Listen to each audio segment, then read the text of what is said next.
The dust from the stagecoach hadn't even settled when Faith Sutherland realized she had made the biggest mistake of her life. She stepped down onto the wooden platform in Golden, Colorado territory, in the summer of 1876, clutching a carpetbag that contained everything she owned in the world, which wasn't much. The advertisement had promised employment as a seamstress, room and board included, but the shop she'd traveled 3 weeks to reach had a notice nailed to its door, closed permanently. Faith stood there, 22 years old and alone, her dark hair already coming loose from its pins after the long journey. The mid-morning sun beat down mercilessly, and she could feel sweat trickling down her back beneath her traveling dress. She had exactly $3.75 to her name. The return fare to Philadelphia would cost at least $40, money she simply didn't have. "You lost, miss." A man's voice cut through her rising panic. She turned to find a tall figure standing a respectful distance away. He wore dusty work clothes, a well-worn hat pulled low over his face, and leather chaps that marked him as someone who spent his days in the saddle. When he tipped his hat back slightly, she caught sight of startling blue eyes in a sun-bronzed face. "I was supposed to start work here," Faith said, her voice coming out smaller than she intended. "But it seems the shop is closed." The cowboy stepped closer, studying the notice. "Mrs. Henderson passed 2 months back. Consumption. Sorry you came all this way for nothing." Faith felt her stomach drop. "I see. You got people here, somewhere to stay." "No." The admission felt like defeat. "I came from Philadelphia. I don't know anyone." The cowboy removed his hat entirely, revealing sandy brown hair. He looked about 27 or 28, with a strong jaw and a scar above his left eyebrow. "Name's Ethan Keller. I work the Double J Ranch about 5 miles north of town. Not trying to pry, miss, but you look like you could use some help figuring out your next step." Faith Sutherland. She clutched her carpetbag tighter. "I appreciate your concern, Mr. Keller, but I'll manage somehow." She had no idea how. Faith had grown up in an orphanage in Philadelphia, learning just enough reading and writing to get by. She could barely sew a straight seam, couldn't cook anything more complicated than porridge, and had no other practical skills to speak of. The seamstress position had been a desperate lie she'd told to get out west, hoping she'd learn on the job before anyone discovered her incompetence. "The boarding house down the street takes in travelers," Ethan said gently. "Mrs. Chen runs it. She's fair and she might let you work for your room until you figure things out." "I can't cook," Faith blurted out, then immediately felt foolish for the admission. Something in Ethan's expression softened. "Everybody's got to start somewhere. Come on, I'll introduce you. Mrs. Chen's not going to bite." Faith hesitated, but what choice did she have? She followed Ethan down the dusty main street of Golden, past the saloon, the general store, and the assay office. The town nestled in the foothills of the Rocky Mountains, and even in her distress, Faith couldn't help but notice how different everything looked from the gray streets of Philadelphia. The sky stretched endlessly blue overhead, and the air smelled of pine and distant snow, even in summer. The boarding house was a 2-story wooden structure with a wide porch. A woman in her 50s, with gray streaked black hair pulled into a neat bun, was sweeping the steps. She looked up as they approached, her sharp eyes taking in Faith's rumpled appearance and obvious distress. "Mrs. Chen, this is Miss Sutherland," Ethan said. "She came all the way from Philadelphia for a job that doesn't exist anymore. I was hoping you might be able to help her out." Mrs. Chen set her broom aside. "Henderson's place." "Yes, madam," Faith said. "I understand if you can't help. I just need a day or two to figure out what to do next." "Can you clean?" Faith nodded quickly. "Yes, madam, I'm good at cleaning." It was one of the few true skills she possessed, learned through years in the orphanage. Laundry. Yes, madam. Mrs. Chen looked her up and down, then nodded. I need someone to help with the washing and the rooms. I can give you a bed and 3 meals a day in exchange for work. No pay until you've worked off the first week's room and board, then we'll talk about wages. Fair. Relief flooded through Faith so intensely she felt dizzy. More than fair, thank you. Rooms at the back, first floor. Small, but it's private. Go get settled, then come find me in the kitchen. Might as well start today. Mrs. Chen picked up her broom again, then paused. And Miss Sutherland, everyone starts somewhere. Don't look so scared. After Mrs. Chen went inside, Faith turned to Ethan. Thank you, Mr. Keller. You didn't have to help me. Seemed like the right thing to do. He settled his hat back on his head. Golden's a good town. People look out for each other here. You'll be fine. He tipped his hat and started to walk away, but Faith called after him. Mr. Keller, why did you stop to help me? You don't know me. Ethan turned back, and for a moment, he seemed to consider his answer carefully. You looked lost, but you weren't crying or carrying on. Most folks would have broken down right there on the platform. That takes strength, Miss Sutherland. Figured someone with that kind of backbone deserved a fair chance. Faith watched him walk away, his words echoing in her mind. Strength. She'd never thought of herself as strong. She was the girl in the orphanage who couldn't do anything right, who burned every meal she attempted, who sewed crooked seams, who couldn't even read well enough to help the younger children with their lessons. She was the one everyone overlooked, the one who faded into the background. But maybe here, 3,000 miles from Philadelphia, she could be someone different. The room Mrs. Chen showed her to was tiny, barely big enough for a narrow bed, a small dresser and a washstand, but it was hers. Faith set down her carpetbag and sat on the bed, letting herself have just a moment to feel the weight of the day. Then she splashed water on her face, pinned her hair back properly, and went to find Mrs. Chen in the kitchen. The work was hard. Mrs. Chen ran a tight operation, with 6 rooms upstairs that she rented to miners, cowboys passing through, and the occasional traveling salesman. Each room needed fresh linens twice a week, the floors needed sweeping daily, and the laundry seemed never-ending. Faith threw herself into the work with desperate determination, terrified that if she showed any weakness, she'd lose this small foothold she'd gained. 3 days passed. Faith fell into bed each night exhausted, her hands raw from lye soap and her back aching. But she didn't complain. She couldn't afford to. On the 4th day, Ethan Keller appeared at the boarding house around mid-morning. Faith was hanging laundry in the side yard when she saw him tie his horse to the rail out front. Her heart did an odd little skip at the sight of him. Miss Sutherland, he said, spotting her among the sheets. Settling in all right? Yes, thank you. Faith pushed a stray lock of hair back from her face. Mrs. Chen has been very kind. She's good people. Ethan seemed to be looking for words.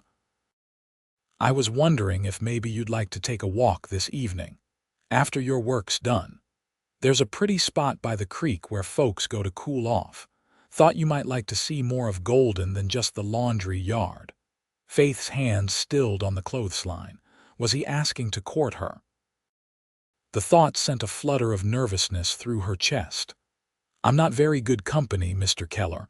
I don't know anything about ranching or Colorado or much of anything, really. That's all right. I don't know much about Philadelphia. We can be ignorant together. The corner of his mouth quirked up in a slight smile. Despite herself, Faith smiled back. All right, but I can't be gone long. Mrs. Chen needs help with dinner. 6 o'clock. 6 o'clock. Ethan tipped his hat and left, and Faith found herself watching him go with a strange warmth in her chest. She shook her head and went back to hanging laundry, but she couldn't quite stop smiling. Mrs. Chen noticed, of course. When Faith came in to help with lunch preparation, The older woman gave her a knowing look. Ethan Keller's a good man. Lost his parents to fever when he was 15. Been working the Double J ever since, saved every penny. Plans to buy his own spread someday. Faith's cheeks warmed. He's just being friendly. Friendly, Mrs. Chen repeated with a slight smile. Sure, that's why he's been finding excuses to come by town every day since you arrived. Has he? The thought made Faith's heart beat faster.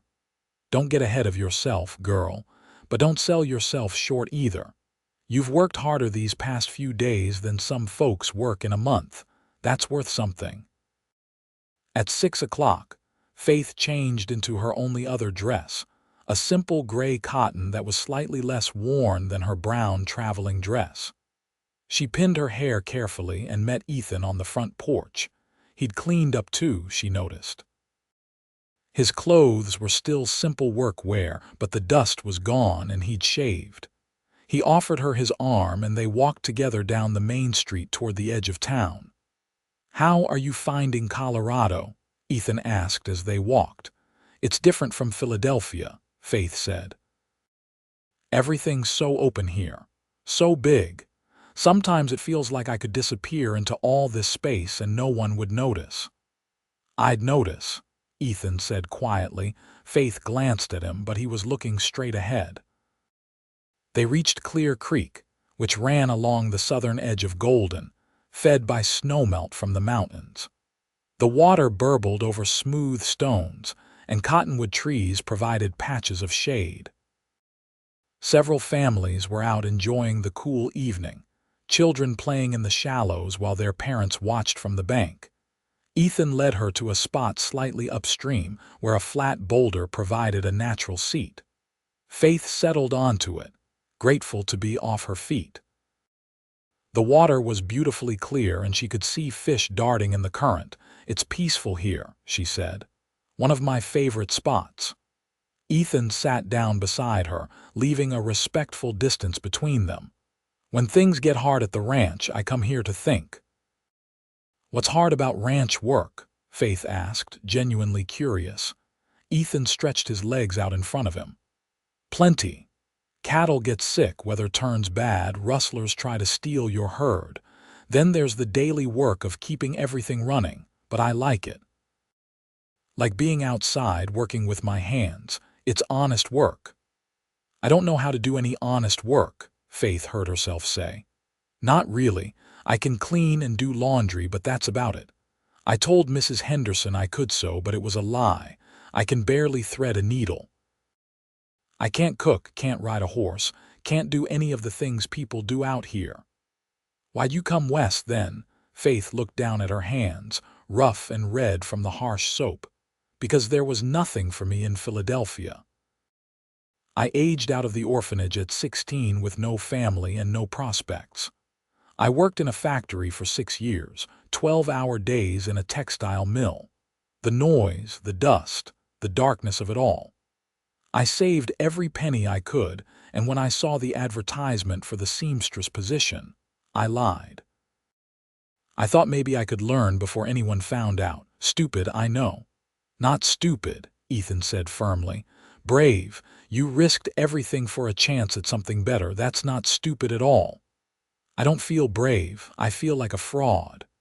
Ethan was quiet for a moment, watching the water flow past. "When I was 15 and my parents died, I didn't think I could survive. Didn't know how to do half the things that needed doing. Mr. Jensen at the Double J took me on anyway, taught me everything. I failed at most of it at first. Couldn't rope worth a damn, kept getting thrown from horses, once let half the herd wander off because I fell asleep on watch." He shook his head at the memory. "But Mr. Jensen, he saw something in me I couldn't see in myself. He said I had grit. Said the skills would come with time, but grit, you either have it or you don't." "I don't have grit," Faith said softly. "I'm just desperate. Sometimes those two things look an awful lot alike." Ethan turned to look at her directly. "You came 3,000 miles alone to start over. You didn't fall apart when your job disappeared. You're working yourself to the bone without complaint. That's not desperation talking, Miss Sutherland. That's strength. Faith wanted to believe him, but a lifetime of being told she was useless, incompetent, good for nothing was hard to overcome. You barely know me, Mr. Keller. Then let me get to know you better. His blue eyes were earnest. I know it's fast, and I know you just got here, but I'd like to court you proper. Take you walking, show you around the area, introduce you to folks, see where it leads. Faith's breath caught. Why me? Because when you stepped off that stagecoach looking scared but determined, something in my chest just knew. Can't explain it better than that. I saw you and I thought, there she is. Ethan rubbed the back of his neck, looking almost embarrassed. I know that sounds foolish. No, Faith said, her voice barely above a whisper. It sounds nice. They sat by the creek until the sun started to set, painting the sky in shades of orange and pink. Ethan told her about the ranch, about the mountains, about the town's history. Faith found herself relaxing, talking more than she had in years, telling him about her childhood, about the friends she'd left behind in Philadelphia, about her dreams of having a real home someday. When he walked her back to the boarding house, the evening air had cooled considerably. At the front door, Ethan took her hand gently. Can I see you again tomorrow? I'd like that. There's a church social on Sunday. Would you come with me? Faith hesitated. I don't know anyone, and I only have 2 dresses. Nobody cares about dresses, and you'll know me. Ethan squeezed her hand. Please? All right. His smile was worth her nervousness. Good night, Miss Sutherland. Faith, she said. You can call me Faith. Faith. He said her name like it meant something. Good night, then, Faith. Over the next 2 weeks, Ethan became a constant presence in Faith's life. He came by the boarding house most evenings, and they'd walk together, sometimes to the creek, sometimes just around town. He introduced her to people, the blacksmith, the general store owner, the banker, the doctor. Everyone seemed to know Ethan, and they welcomed Faith warmly once they understood she was being courted by him. The church social was overwhelming at first. Faith had never been good in crowds, always feeling like she didn't quite fit in. But Ethan stayed close, his presence solid and reassuring. He introduced her to the other ranch hands from the Double J, to the ranch owner Mr. Jensen and his wife, to several families who lived in town. Ethan's told us so much about you, Mrs. Jensen said warmly. She was a plump woman with kind eyes and graying blonde hair. We're so glad he's found someone. Faith didn't know what to say to that. He's been very kind to me. He's a good boy. Man, I should say. Hard to believe he's all grown up. Mrs. Jensen patted Faith's hand. You come out to the ranch sometime, dear. I'll teach you to make proper biscuits. Ethan mentioned you wanted to learn to cook. He did. Faith glanced at Ethan, who was deep in conversation with Mr. Jensen about horse breeding. Said you were eager to learn new skills. I admire that. Too many young people think they know everything. Being willing to learn shows character. Over the following weeks, Faith's life began to take on a new shape.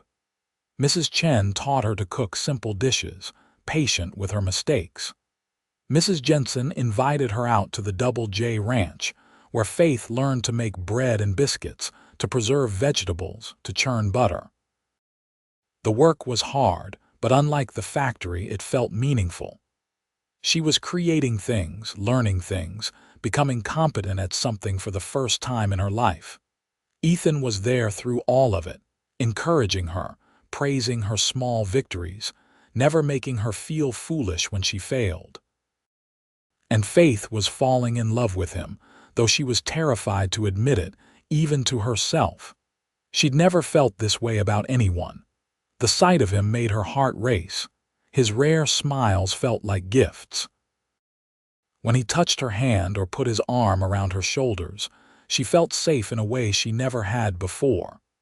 One evening in late August, about 6 weeks after Faith's arrival in Golden, Ethan took her riding. He'd been teaching her to handle a horse, patient with her fear and inexperience. They rode up into the foothills, where the air was cooler and the view stretched for miles. "It's beautiful," Faith breathed, looking out over the valley below. Golden looked tiny from this height, a collection of wooden buildings dwarfed by the landscape. "I want to show you something," Ethan said. He dismounted and helped her down, then led her to a level spot on the hillside. "This is where I want to build my house someday. Got the deed to this land last month, saved for 5 years to buy it." Faith looked around at the open meadow, sheltered by pine trees, with a clear view of the valley and mountains. "It's perfect." "I keep thinking about what it'll look like," Ethan said, his voice carrying a note of vulnerability she rarely heard. "A house right there, barn over that way, maybe a vegetable garden by the creek, enough space for cattle, for horses. A real home. It sounds wonderful." Ethan turned to face her, taking both her hands in his. "I'm trying to ask if you'd like to be part of it, part of that dream. I know we haven't known each other long, but Faith, I love you. I think I loved you from the moment I saw you standing in front of that closed shop, looking lost but not broken. You're the strongest person I know, even if you can't see it yet." Faith's eyes filled with tears. "I'm not strong, Ethan. I'm scared all the time.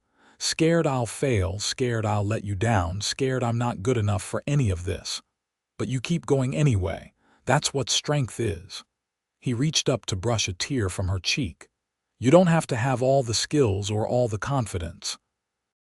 Those things come with time. But you've got heart and you've got courage, and that's what matters. Will you marry me, Faith? Build this life with me?" "Yes," Faith whispered, then louder. "Yes." Ethan pulled her into his arms, and when he kissed her, Faith felt like she was finally home. They stood there on the hillside as the sun set, holding each other, making whispered plans for their future. They were married in October, a simple ceremony at the church with most of the town in attendance. Mrs. Chen cried, declaring that Faith was like a daughter to her. Mrs. Jensen fussed over Faith's dress, a simple white cotton that they'd sewn together over several weeks. Mr. Jensen stood up as Ethan's best man, pride evident in his weathered face. The first months of marriage weren't easy. They lived in a small cabin on the Double J Ranch while Ethan continued to work and save money to build their house. The cabin was cramped, with barely enough room for a bed, a stove, and a table. Faith struggled with cooking, burning more meals than she successfully prepared. She tried to keep the cabin clean, to do their laundry, to be a good wife, but she felt inadequate at every turn. One evening in November, Faith burned dinner so badly that the cabin filled with smoke. She stood in the doorway, fanning the smoke out, tears streaming down her face. "I can't do anything right," she said when Ethan came in from work. "You married someone useless." Ethan looked at the charred pot, then at her, then started to laugh. Not cruel laughter, but genuine amusement. "Faith, I've burned more meals than you've cooked. Come on, let's go eat at Mrs. Chen's." "My treat. But I should be able to feed you. You work hard all day and you deserve a good meal." "I deserve a wife who loves me, which I've got."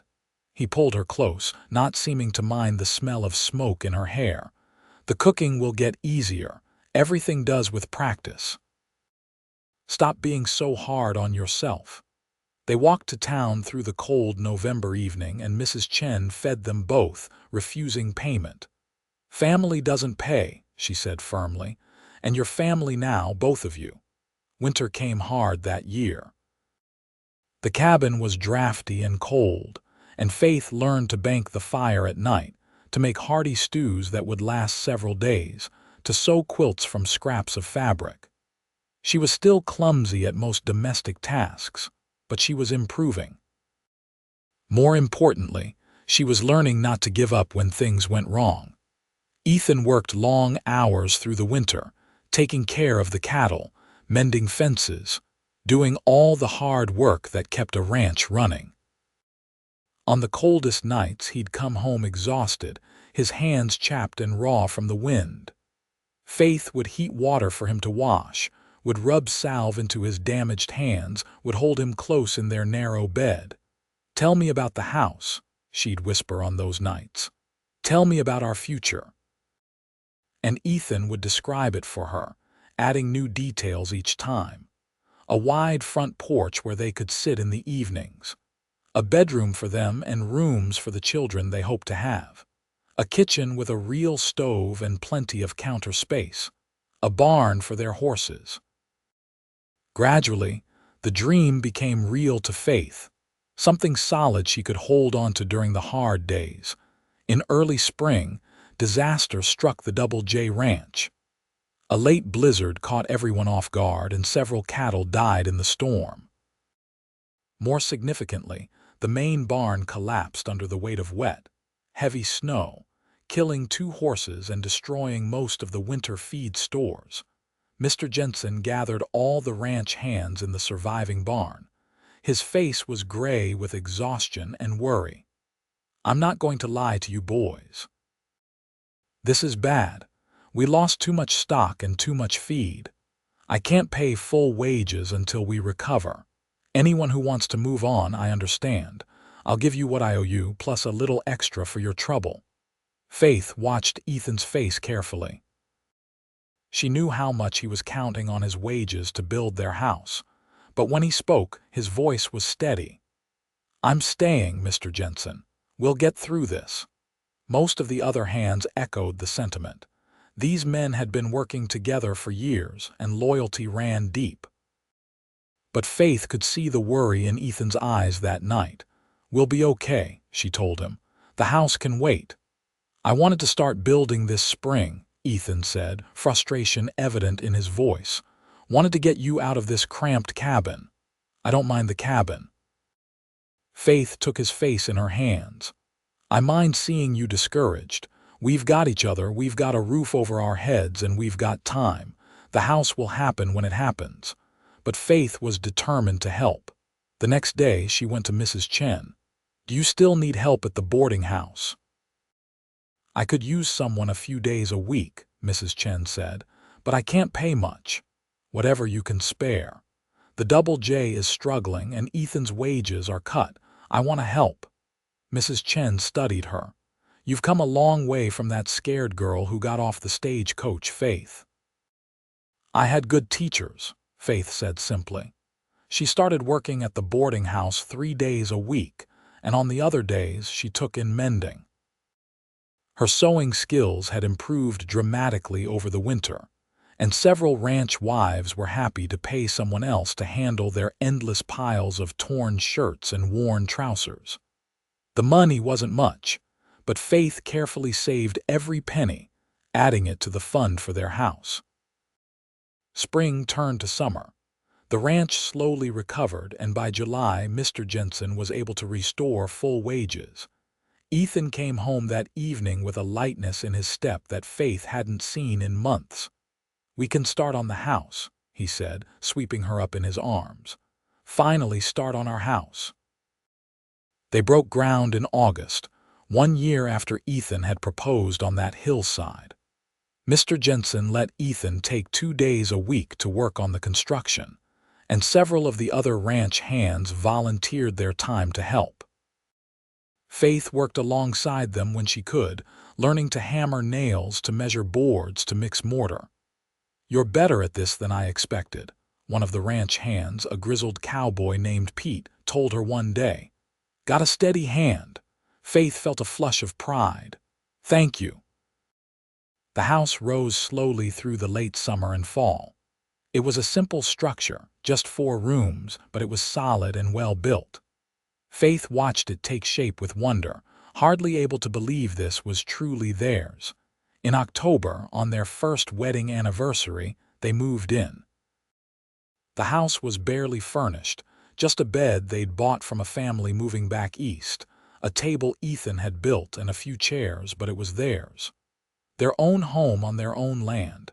That night, standing in their empty front room, Ethan pulled Faith close. "Happy?" "Happier than I knew I could be," Faith said honestly. "A year ago, I thought my life was over. I didn't think I'd ever have anything like this." "You built this as much as I did," Ethan said. "Your work, your wages, your hands helped make this happen. Don't ever forget that." Over the next year, their life continued to grow and settle. Ethan bought a small herd of his own cattle, starting his ranch while still working part-time for Mr. Jensen. Faith planted a garden, learning through trial and error what grew well in Colorado's challenging climate. She continued her work with Mrs. Chen and her mending business, proud that she was contributing to their household. She also discovered she had a talent for working with horses. One of Mr. Jensen's mares was difficult, skittish, and prone to kicking.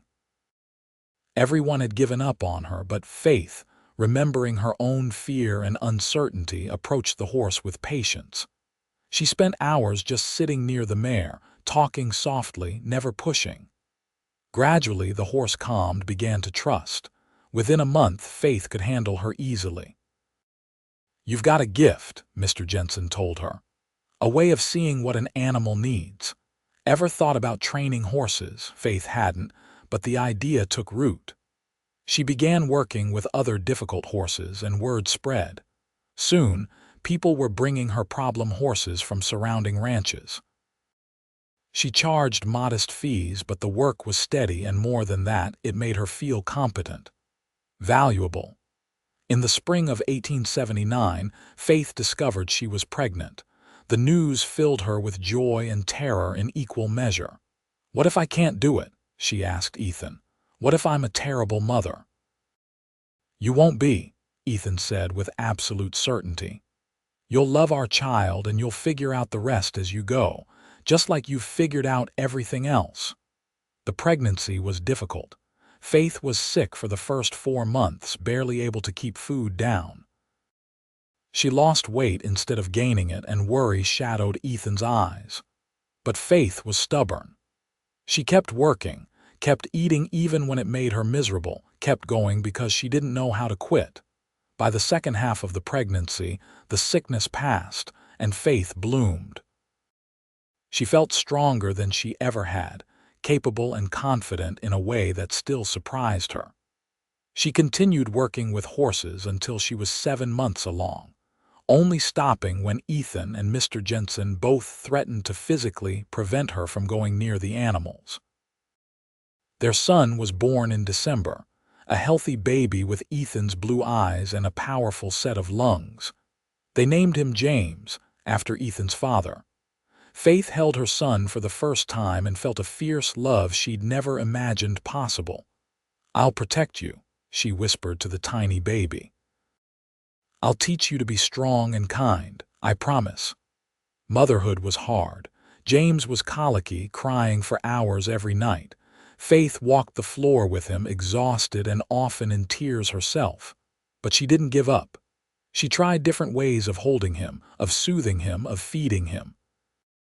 Slowly, she learned what worked, what calmed him. Ethan helped when he could, but the ranch work was demanding, especially in winter. Often, Faith managed alone, and there were days when she felt like she was drowning. But there were also moments of profound joy. James's first smile, the way he clutched her finger with his tiny hand, the milky sweet smell of him after feeding. "You're doing beautifully," Mrs. Jensen told her one day, visiting with a basket of food. "I know it doesn't feel like it, but you are. That baby is healthy and loved. That's what matters." As James grew, Faith found her rhythm as a mother. She learned to anticipate his needs, to read his cries, to balance caring for him with the other work that needed doing. Ethan was a devoted father, spending every spare moment with his son, his face soft with wonder when he held the baby. The years passed in a blur of hard work and small joys. They added onto the house, building 2 more bedrooms. Faith continued training horses, developing a reputation as someone who could handle even the most difficult animals. Ethan's herd grew and their ranch became profitable. They weren't rich, but they were comfortable, And more than that, they were happy. In 1882, Faith gave birth to a daughter, Emma, named after Ethan's mother. She was an easier baby than James had been, sunny and content. James, now 3, was fascinated by his baby sister, always wanting to help care for her. "You're a natural at this," Ethan told Faith one evening. They were sitting on their front porch, watching the sunset paint the mountains gold. James was playing in the yard and Emma slept in Faith's arms. "I never thought I would be," Faith admitted. "Never thought I'd be a natural at anything." "You're a natural at a lot of things. Horses, mothering, running this household, loving me." Ethan put his arm around her shoulders. "You're the strongest person I know, Faith Keller. You always have been, even when you couldn't see it." Faith leaned into him, feeling the solid warmth of his presence. She thought about the terrified girl who'd stepped off the stagecoach 6 years ago, convinced she was useless and unworthy. That girl felt like a different person, someone Faith barely recognized anymore. "I couldn't have done any of it without you," she said. "You believed in me before I believed in myself." "I just saw what was already there," Ethan said. "The strength, the determination, the courage. You did the hard part. You proved to yourself what you were capable of." They sat in comfortable silence, watching their son play and feeling their daughter's soft breathing. The house behind them was filled with the evidence of their life together. Furniture they'd built or bought, curtains Faith had sewn, toys scattered across the floor. It wasn't a grand life, but it was theirs, built through years of hard work and love. In 1884, another son arrived, Thomas, completing their family. The house was full of noise and chaos, 3 children demanding attention, meals to cook, clothes to wash, horses to train, cattle to manage. Some days, Faith felt overwhelmed by it all, but she'd learned by now that overwhelmed wasn't the same as defeated. She could be exhausted and still capable, uncertain and still competent. Mrs. Chen, now in her 70s, sold the boarding house and moved into a small cottage on the edge of their property. "Want to be close to my grandchildren," she said, though she had no blood relation to Faith's children. But family was more than blood, as Faith had learned. Mrs. Chen had been a mother to her when she had none, and Faith's children adored their grandmother Chen. Mr. and Mrs. Jensen retired, selling the Double J Ranch to a company from Denver but keeping a small house in Golden. They too were fixtures in Faith's children's lives, spoiling them shamelessly, and always available for advice or support. On James's 8th birthday in 1887, the whole extended family gathered at the ranch for a celebration. Faith stood in her kitchen, looking out the window at the scene before her. Ethan was teaching James to rope a fence post while Thomas, now 3, tried to imitate his older brother's movements. Emma, 5, was showing Mrs. Jensen a drawing she'd made. Mrs. Chen sat on the porch, watching everything with a contented smile. Several friends and neighbors had come, bringing food and gifts. "You've built something beautiful here," Mrs. Jensen said, coming into the kitchen. "A real family, a real home." "We all built it together," Faith said. "I couldn't have done it alone. Maybe not alone, but you were the foundation. Ethan told me once, right after you two were married, that you were the bravest person he'd ever met. I didn't understand at the time because you seemed so uncertain. But I understand now. Bravery isn't the absence of fear. It's going forward despite the fear. You did that every single day." Faith felt tears prick her eyes. "I just didn't know how to quit." "Exactly. That's the strength Ethan saw in you from the beginning, the strength you finally see in yourself now." That evening, after the guests had left and the children were in bed, Faith and Ethan sat on their porch in the warm summer darkness. The mountains were silhouettes against the star-filled sky, and the air smelled of pine, and the roses Faith had finally managed to coax into blooming by the front steps. "You ever think about that first day?" Faith asked. "When I got off the stage coach." "All the time," Ethan admitted. "I remember thinking you looked like you were about to break, but something told me you wouldn't, told me you'd figure it out." "I didn't figure it out. You helped me figure it out. We helped each other." Ethan took her hand, his thumb tracing the calluses she'd earned through years of hard work. "You taught me that strength comes in a lot of different forms, that admitting you don't know something isn't weakness, it's wisdom. That starting over takes more courage than anything else." Faith thought about the girl she'd been, so convinced of her own inadequacy. If she could go back and tell that frightened younger self what the future held, what would she say? That the skills would come with time and practice. That confidence grew from facing fears. That love could be found in the most unexpected places. "I'm glad you stopped to help me that day," Faith said softly. "Glad you saw something in me worth saving." "Not saving. You didn't need saving, Faith. You just needed a chance, and once you had it, you did the rest yourself." Ethan pulled her closer. "I love you. Loved you then, love you now, will love you forever." "Forever," Faith agreed, resting her head on his shoulder. The years continued to unfold. James grew tall and strong, fascinated by ranching like his father.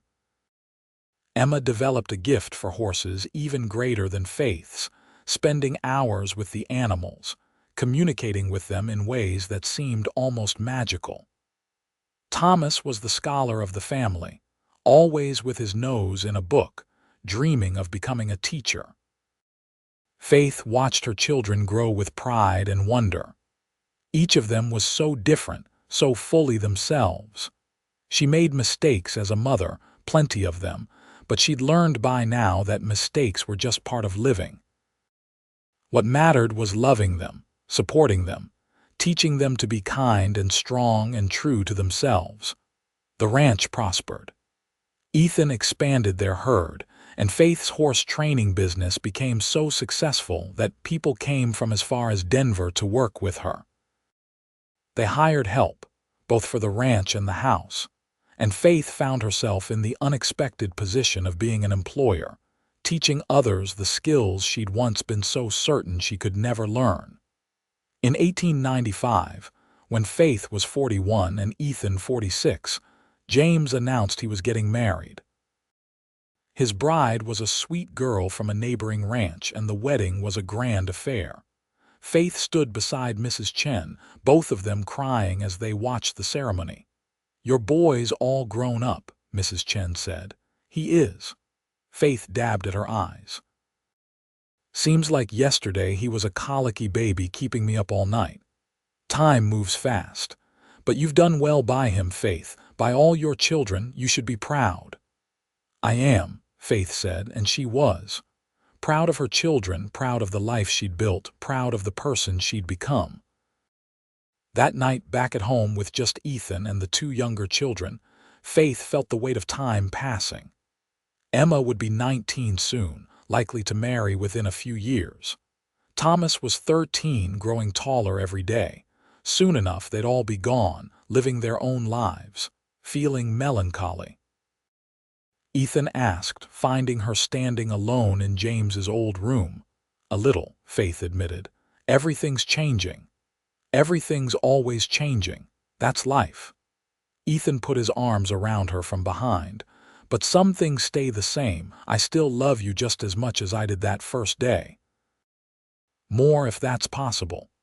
Faith turned in his arms to face him. His hair was streaked with gray now, and lines creased his face, but his blue eyes were the same, still looking at her with that mixture of love and respect that had never wavered. "I love you too.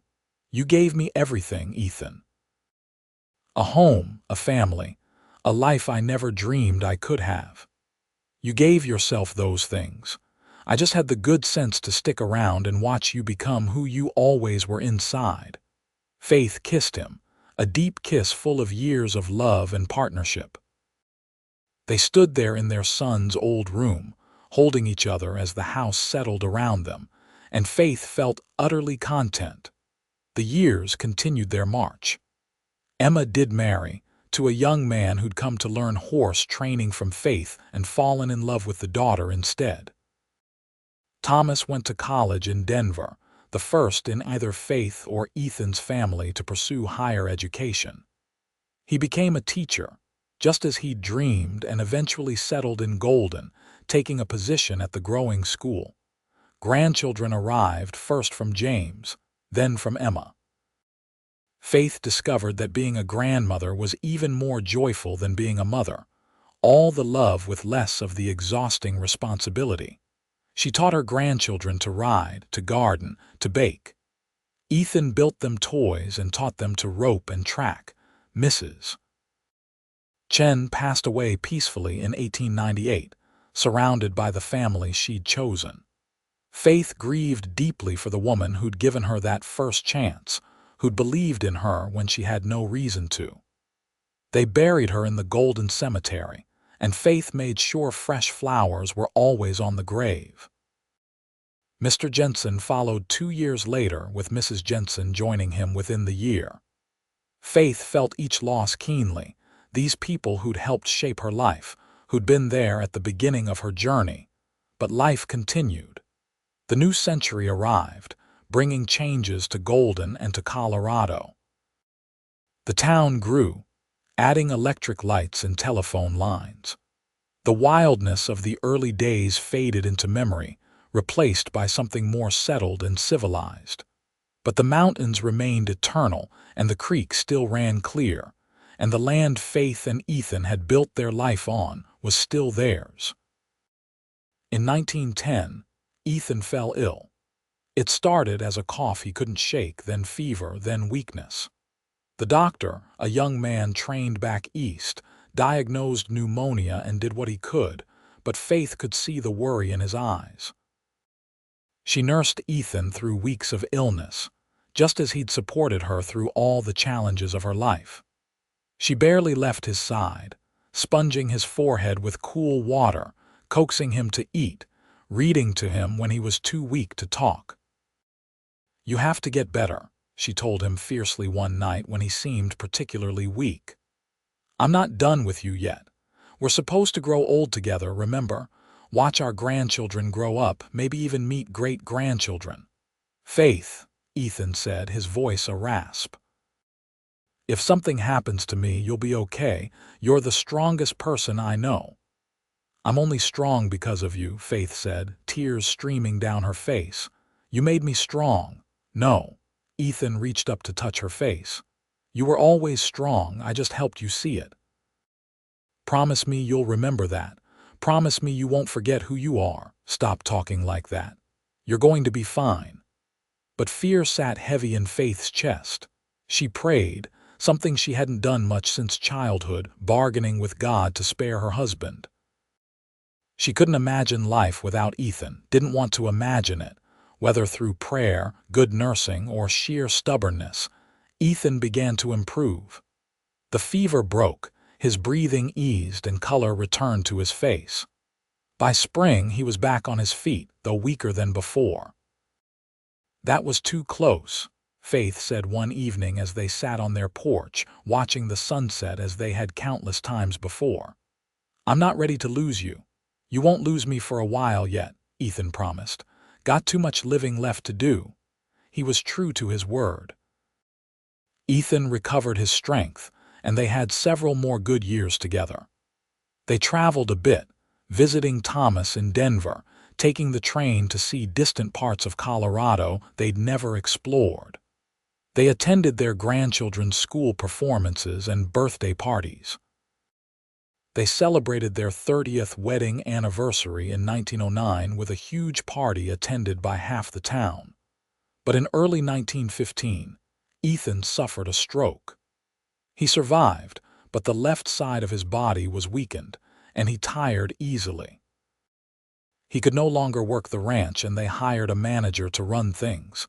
Ethan hated being dependent, but Faith was patient with his frustration. "You took care of me for 30 years, she told him. "Let me take care of you now." I wanted more time, Ethan said. Wanted to do more with you. We've had a good life, Ethan. A wonderful life. No regrets. No regrets, he agreed. On a clear October morning in 1916, Ethan passed away peacefully in his sleep. Faith woke to find him gone, his face peaceful, his hand still holding hers.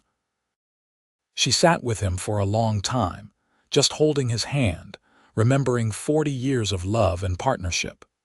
The funeral was huge.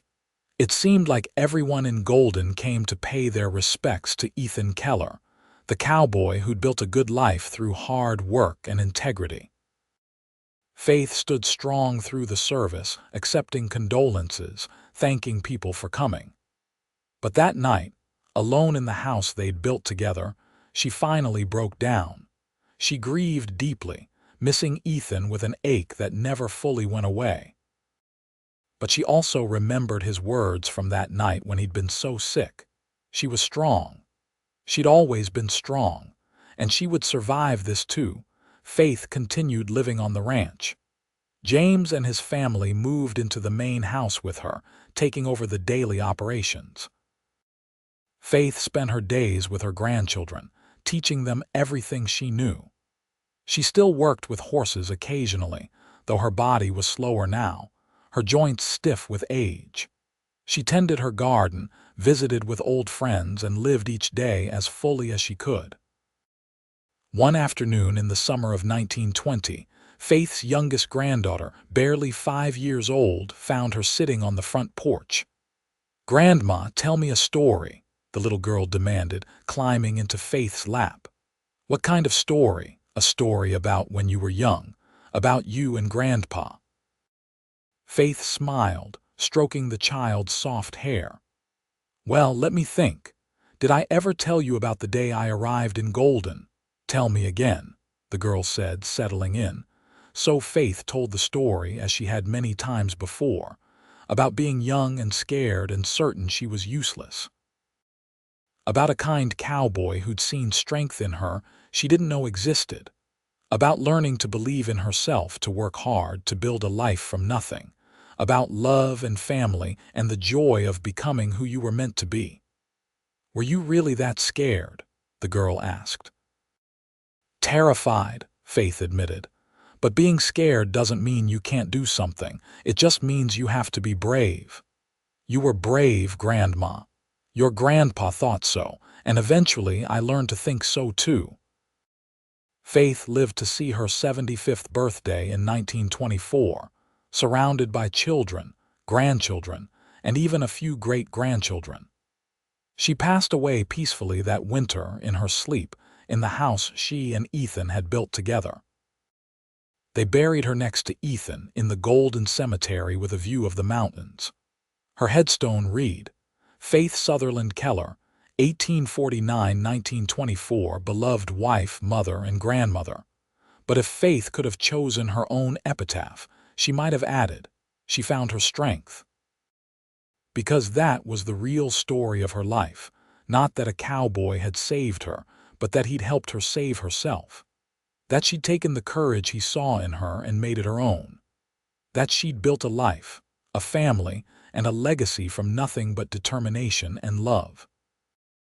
And in the end, that was more than enough. Years after Faith's passing, her grandchildren would tell their own children about her, about the great-grandmother who'd come west with nothing and built everything, who'd been scared but brave, who'd loved deeply and worked hard and never gave up, who'd shown all of them what real strength looked like, not loud or brash, but quiet and steady and unbreakable. The ranch stayed in the family for generations, the house Faith and Ethan built still standing, still sheltering their descendants. And on summer evenings, if you stood on that front porch and looked out at the mountains, you could almost see them there.